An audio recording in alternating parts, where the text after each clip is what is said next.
Welcome back to Young Trip Reactions. The first video that we're gonna do is Toy Story 5 pissed me off. Parents outraged that kids are addicted to social media and iPads. Make sure you guys like, comment, subscribe, hit the bell notification, join the Young Trip family. If you have any videos that you run across that you want to hear me react to on the channel, post it in my community tab or send it to me through direct message over on Instagram. Also, come follow me over on Instagram because I post over there as well too. If you have anything personal going on, like any police misconduct, police injustice, anything like that, where you have multiple activists already involved, or you're planning to get other people involved and it's a big situation and you just want even more people to be involved, send that to me through direct message over on Instagram. Make sure you guys like, comment, subscribe, and hit the bell notification and join the Young Trip family, and let's get into this. I am already seeing parents coming out of Toy Story 5 and coming on here and saying that their kids didn't learn the lesson of they need to be playing with toys more than being on technology and their tablets, and that they didn't care, and my kid's still on their iPad all the time. The message wasn't for the kids, dog. It was for you. It was for you, the parent, that you need to be monitoring how much your kid is on the damn tablet. A huge part of... And absolutely, she's absolutely right about that. I know I go to two shops. It's the same company, but two locations. I go to one location is on the Missouri side of Kansas City, and the other one is out in Overland Park towards Lenexa.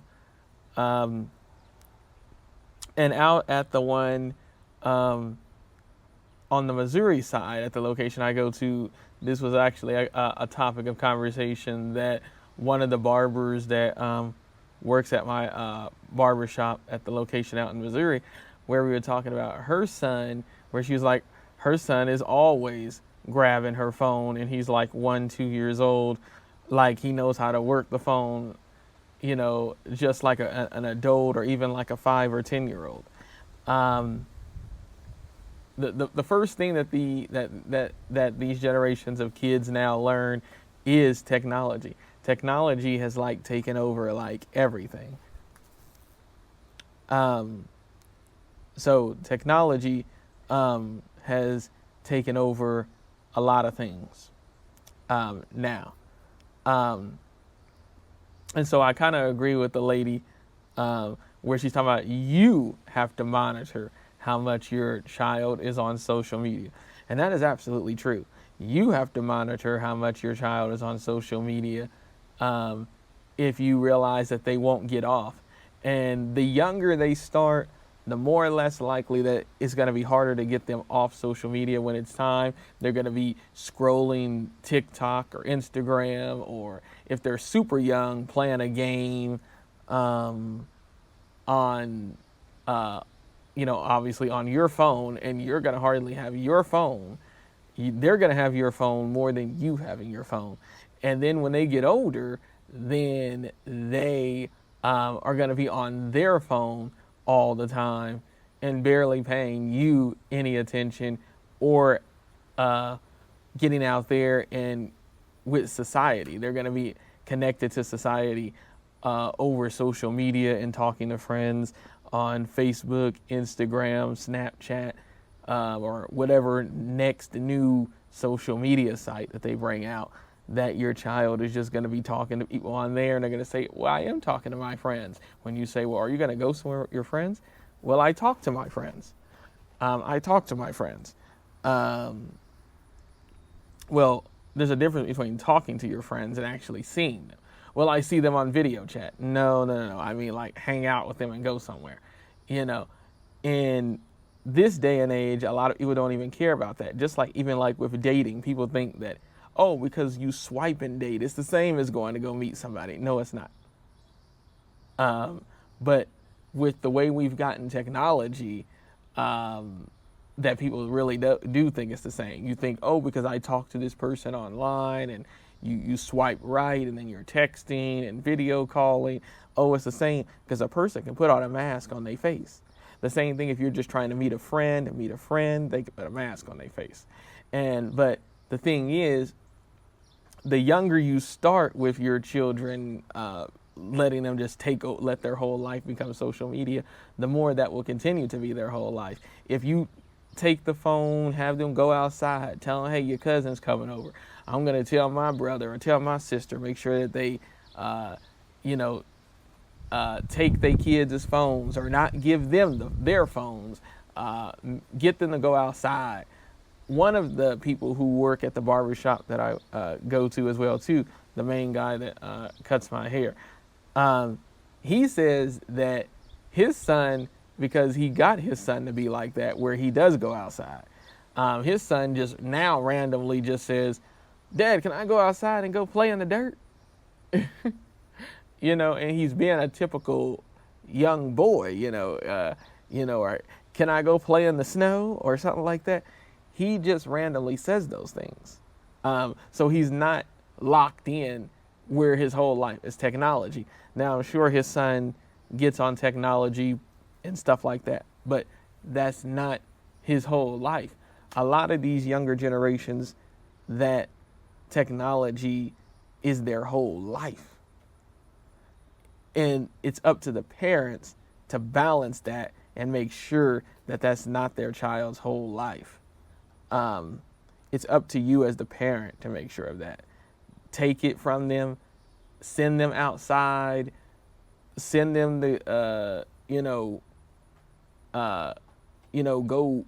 go do something, go out somewhere, go with your sibling and their kids and go somewhere fun like the zoo or something. It's up to you as the parent to do that. Make sure you guys like, comment, subscribe, hit the bell notification, and join the Young Trip family. I remember when I was growing up, obviously technology wasn't as big as it is now. Facebook at the time when I was growing up and going to school, you had to get on a desktop computer just to get on Facebook.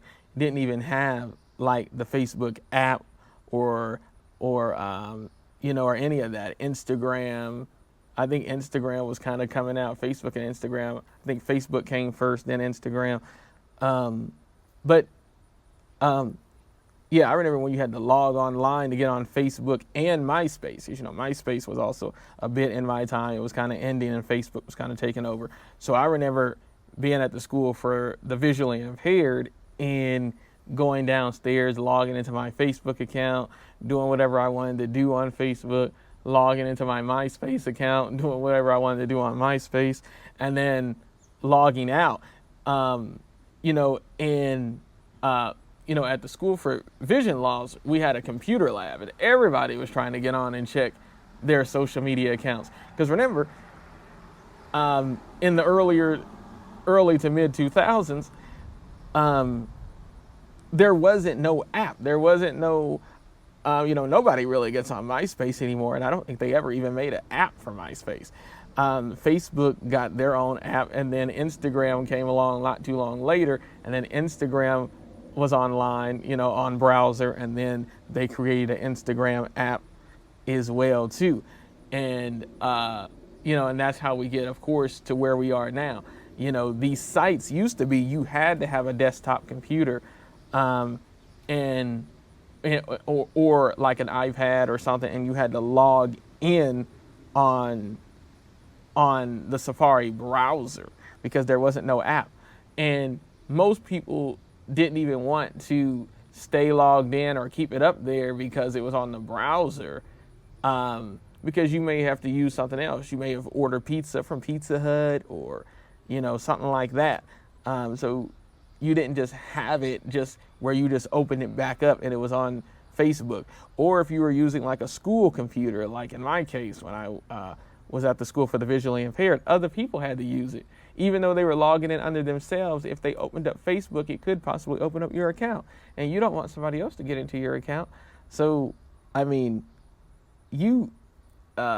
technology now, because our phones have every app built into it, a lot of people have trained, their kids learn it and then they're addicted, versus if you had to log in on a computer and you had to log out of that and then go to a new thing, or you had so many tabs open, or if it wasn't a computer that you owned, that possibly if you leave something open that somebody else could access it. But now everybody has their own stuff, and a lot of these kids don't realize that. I remember even being at the school for the visually impaired, they took us outside to go play in the snow. They didn't just let us sit on technology. Even when we had a snow day, even though we lived on campus at the school for vision loss, they didn't just let us sit around on technology all day.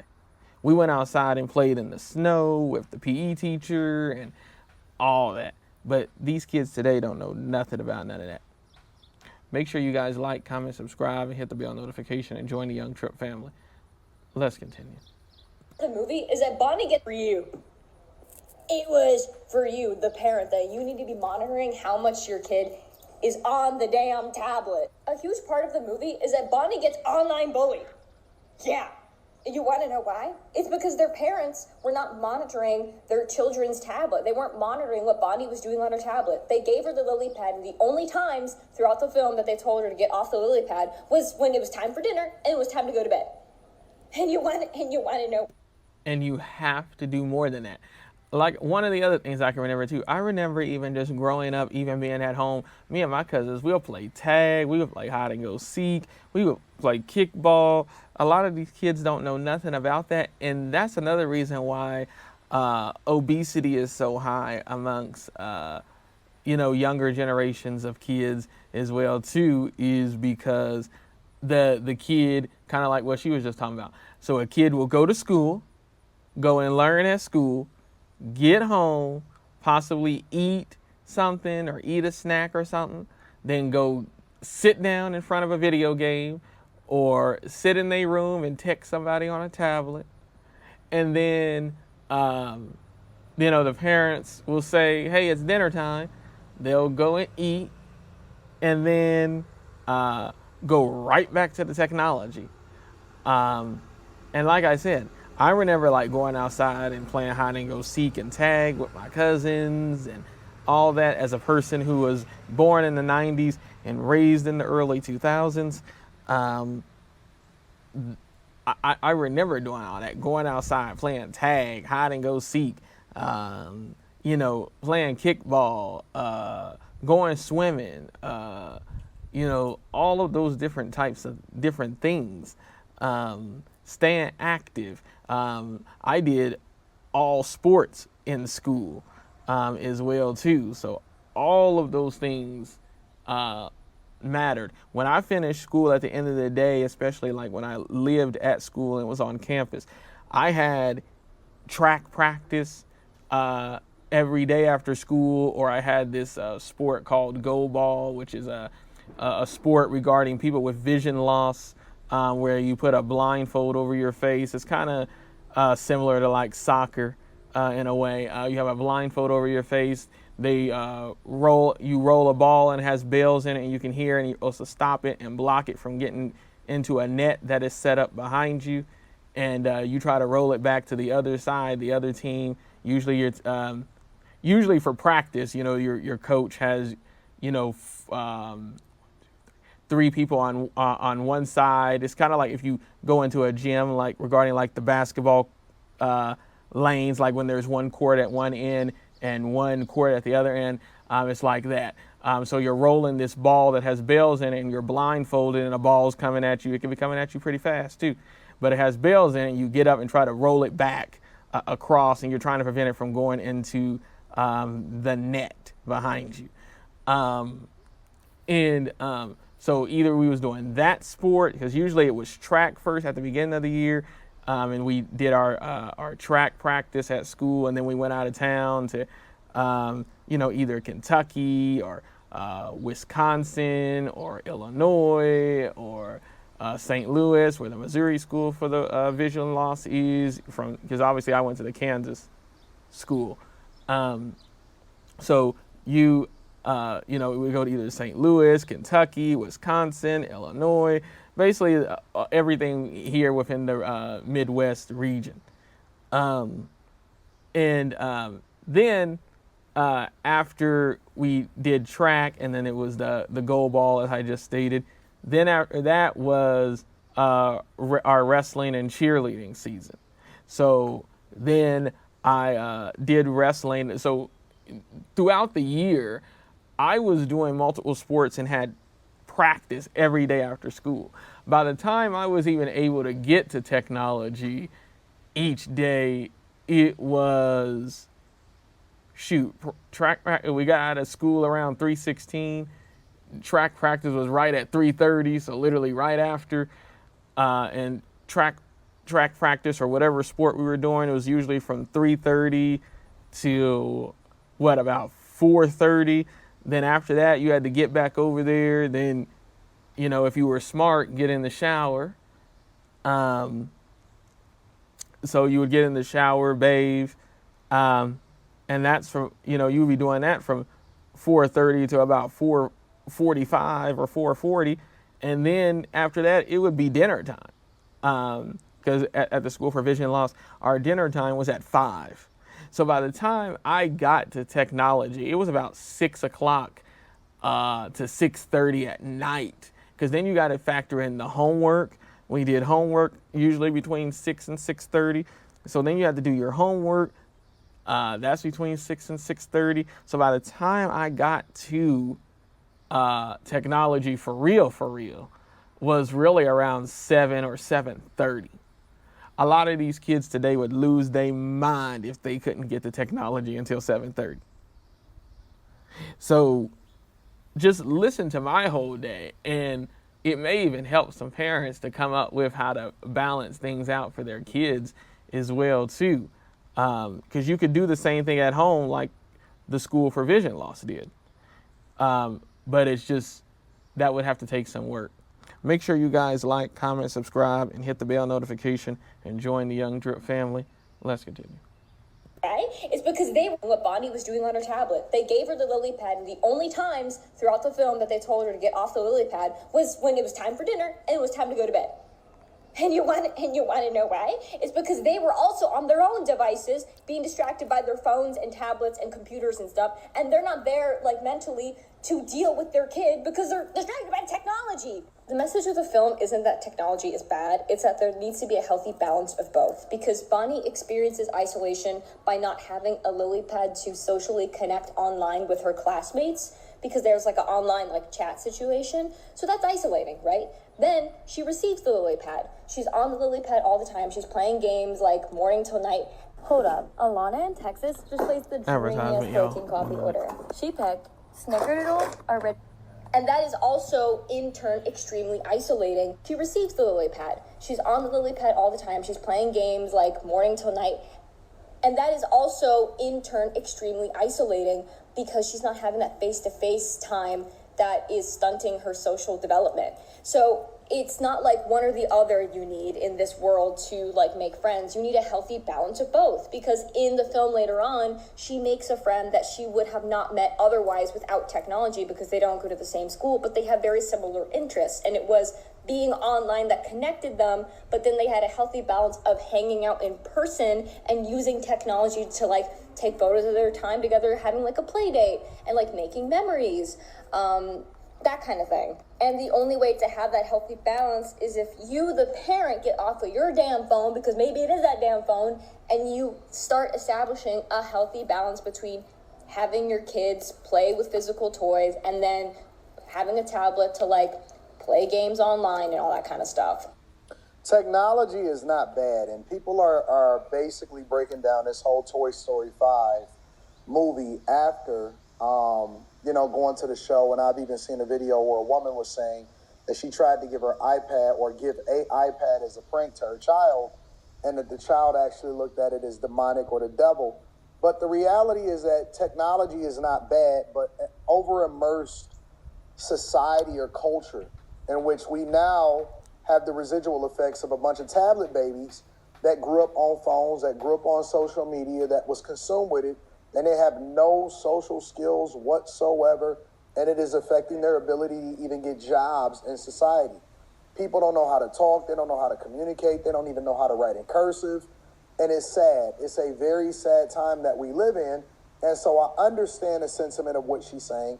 I understand why people are now concerned, and they're using movies like they always have, but now it just seems like because people are able to talk about it and break it down online, they're using movies to speak to certain issues. Some I agree with, some I disagree with.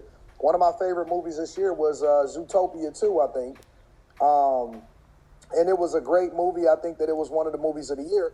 But they're speaking to the social issues that we're now dealing with, which is one of the reasons why some of these cartoons and some of these movies are so compelling, especially when you take your kids to see them. But the general message is this in the movie, and people are talking about it and they're breaking it down, and I think it's a good conversation to have, is what value does social media have, or does these tablets have? And I'm going to be honest with you, I'm even concerned about people that homeschool their children, that use technology, and they on these phones and they on these devices all the time. If you actually study the habits and surveys and issues that surrounding people that have a lot of resources, they don't even let their child get on social media. They don't even let their child have these devices. And I think that is one thing for you to be limited with it, to not understand the technology, but the adults are more immersed in their phones and in their devices than the actual children. So you're not going to get a different society because the very people that are parenting them don't know how to parent correctly anymore, and they're immersed in their devices. And that starts with you, dog. It starts with you. I just got home from watching Toy Story 5, and let me say, that movie just pissed me the fuck off, right? Everything that happened to Bonnie was not only entirely preventable, but it was entirely the parents' fault, okay? Yeah, your daughter is a little strange. She can't make friends with the weird neighborhood kids who are snotty as hell. So you go and buy her an iPad. You don't try to get her to make other friends elsewhere? Okay, fine. Whatever. My kids have an iPad, whatever. But the day she gets her iPad, never been on it before, and you let that girl be on it for 24 hours straight, she doesn't even go to sleep. You don't monitor her. You don't have her take a break, nothing. And from that moment on, she is on that iPad. She's taking it everywhere with her, breakfast, lunch, dinner. She's taking it in the car, and you don't care. If you look at Apple's recent developer conference where they talked about the upgrades in AI, the Siri changes, and all of these things, and if you start to go into it, you'll realize that one of the things that they highlighted very early in that developer conference was the new safety and parental rules for if you then buy your child an iPhone or iPad, and really they trying to sell more devices and get you into the ecosystem earlier. But the point that they're making is that one of the selling points is that you have more control over what your child sees on these devices. And she goes to the sleepover. You just drop her off at the door. You don't even go in to talk to the parents. Weird. Why would you do that? Okay. And then when Bonnie gets home and she's clearly traumatized, she's like, I don't want to talk about it. You're just like, okay, okay, cool. You don't care about what happened to her. What the hell are you guys doing? You could have literally prevented all of that if you literally paid attention to your daughter. I don't know. I'm very pro screen. My kids use screens all the time. I'm not even gonna lie, but I've never encountered situations like this. Nobody is going to give up their devices. It's here to stay. Nobody is giving up social media. Who they are and who you groom them to be when they're younger is ultimately what's going to change their life. All right, so here's the deal. Advertisement, y'all. National Concealed Carry Reciprocity is about to change everything. It means if you have a permit, it could be valid. And I think that we are going to experience stay. Nobody is giving up social media. Who they are and who you groom them to be when they're younger is ultimately what's going to change their life. And I think that we are going to experience a ton of young people that are tablet babies that don't know how to communicate effectively from their parents. And the movie is just a reflection of society. Nothing is changing. Nobody is changing. Everybody is going to keep doing the same thing, to be honest with you. I'm a very proactive parent, and my kids still play with toys too. And I don't know, I just feel like the parent. Well, that's because, again, that's how you raise them, just like Anton just said. That's because of how you raise them, so they know about technology, but they also play with toys. They probably also play with their cousins and friends and all that. But we are in a generation now where that just doesn't exist anymore. Everything is technology based. And that's just sad. Let's continue. It's really pissed me off, and Doing the same thing, to be honest with you. because I'm a very proactive parent, and my kids still play with toys too. And I don't know, I just feel like the parents really piss me off, and I just didn't like it. I went to see Toy Story 5 this weekend and took my daughter, and I am a parent in a household that does not do iPads and never has, and I want to talk about it a little bit. So we have never allowed iPads in our home, and our TV time is restricted. We watch a lot of older cartoons, older movies, things like that, just because I've seen the negative impacts that technology has not only on children's brain development, but also on social development and issues with like bullying and things like that. And I think Toy Story 5 actually did a really good job of speaking to the parents, because I've seen so many comments about how parents were feeling some type of way when they left there. And I want to take a minute to say, if you are on the fence about allowing technology in your home in the form of phones or iPads for your children, I strongly suggest that you stick to your guns and say no. The negatives completely outweigh the positives if you do it. And I see so many people who post videos and they say, we're 2 weeks without the iPad and my kid's behavior is infinitely better. It really does make a difference and make an impact.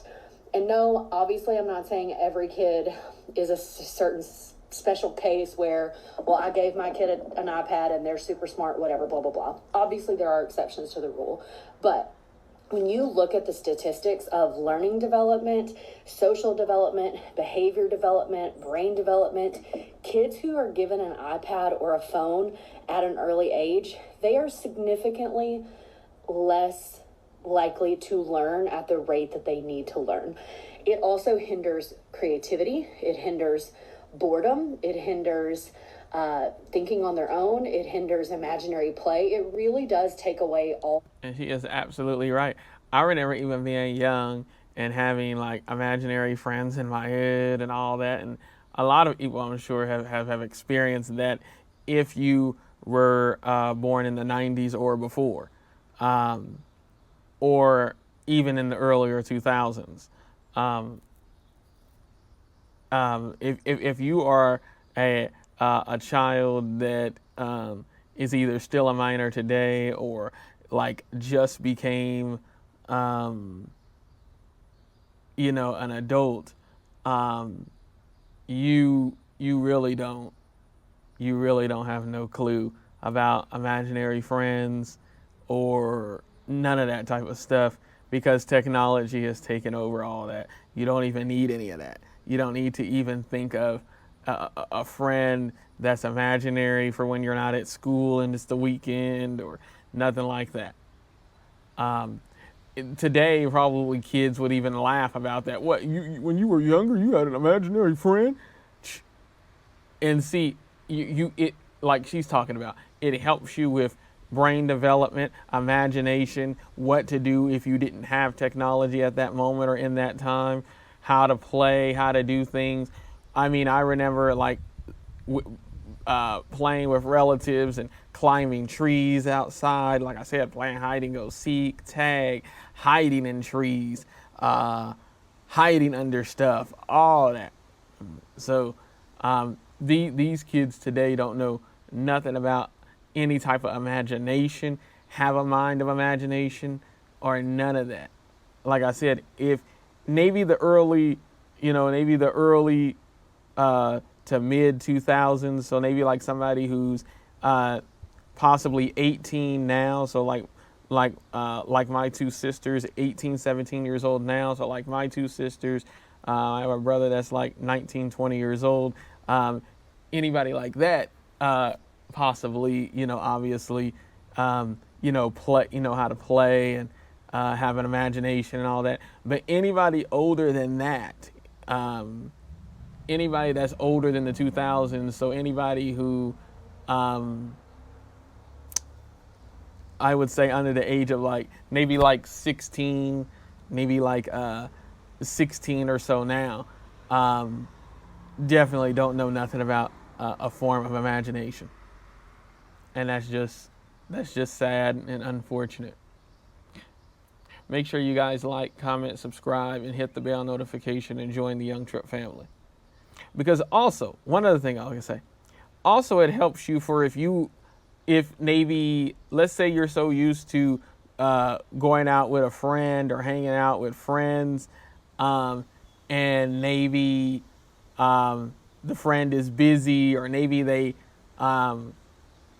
complain about, what you like to have to drink when you're out and it smells bad to them, or something that you eat or something, that you have a main friend or a couple of main friends that you hang out with. You have to also know how to hang out with yourself. And a lot of these kids today also don't even know how to hang out with themselves. They have to have technology. They got to be streaming and showing their friends. They don't know how to enjoy themselves by themselves. And you have to know how to do that, because what if your friends, what if you like to drink something and they don't like the smell of it? What if you like to eat something and they don't like the smell of it? So what, you just never gonna go eat there again? You're never gonna go kick it by yourself or hang out there by yourself or nothing like that? That would be crazy. If you like to go to that place and you like to go eat and you like to drink this and you like to do this and like to do that, you should still be able to feel like you can go do it by yourself. A lot of these younger generations that's growing up now, like I said, about 15 and 15, 16, 17, they don't know how to do that today. Some do, but a majority of them don't. So, yeah. Make sure you like, comment, subscribe, and hit the bell notification and join the Young Trip family. Let's continue.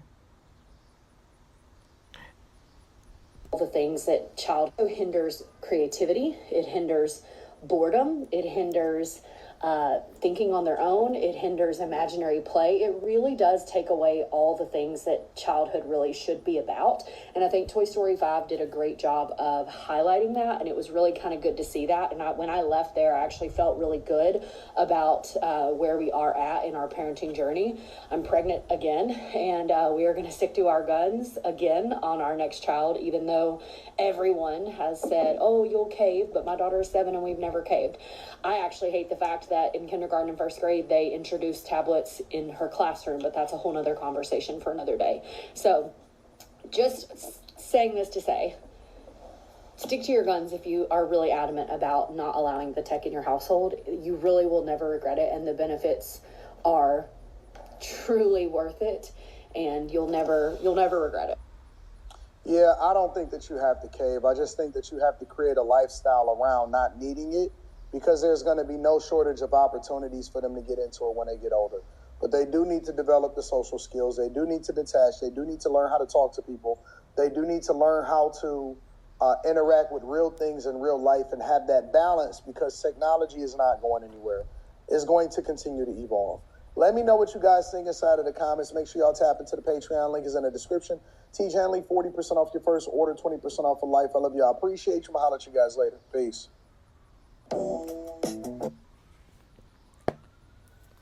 Yeah, so like I said, I agree with the last lady that was talking, especially. You should train, these young babies, the ones, like I said, real super young, 14, 12, 11, 10, 2, 3, 5, all of those kid numbers, to train them to be able to go without technology, and be able to use the figure of their imaginations. Because especially these newer, younger generations now, again, like I talked about, my barbers and their kids, and how, the female barber that works at the location that I go to out in Missouri, and how her son literally will just come up and take her phone at 2 years old. And that's a bit much. And you need to be able to train them to not be just involved in technology where they can learn how to go outside and play and kick it with cousins and friends and ask can their friend come over and spend the night and all that. I don't even think that's even a thing anymore. It's absolutely insane because all you got to do is just call them on video chat and just sit there and talk to them. I remember like always wanting to go over my cousins' them houses and stay all night or go stay all night with a friend and all that when I was young. I remember my brother also being the same way, because like I said, this whole thing with technology being as big as it is was even after my siblings being born. It was within them growing up and within, the middle to late stages of my life growing up when it was all involving. And now it's like super evolving. So now like with us being adults and planning to have our own kids and having kids and cousins and them having their kids and things like that, now it's just off the charts. And now you see 1-year-olds running around with their parents' phone, or they then went and just bought them a tablet so they wouldn't keep bugging them for their phone. But let me know what y'all think. I'll have the original video pinned to the top of the chat and a link in the description. Make sure you guys like, comment, subscribe, and hit the bell notification and join the Young Trip family. If you have any videos that you run across that you want to hear me react to on the channel, post it in my community tab or send it to me through direct message over on Instagram. If you have anything personal going on, any violations of civil rights, any situations involving the police misconduct or injustice, send that to me through direct message over on Instagram. Also, come follow me over on Instagram because I post over there as well too. Make sure you guys like, comment, subscribe, and hit the bell notification and join the Young Trip family. And I'll catch you on the next one. Peace.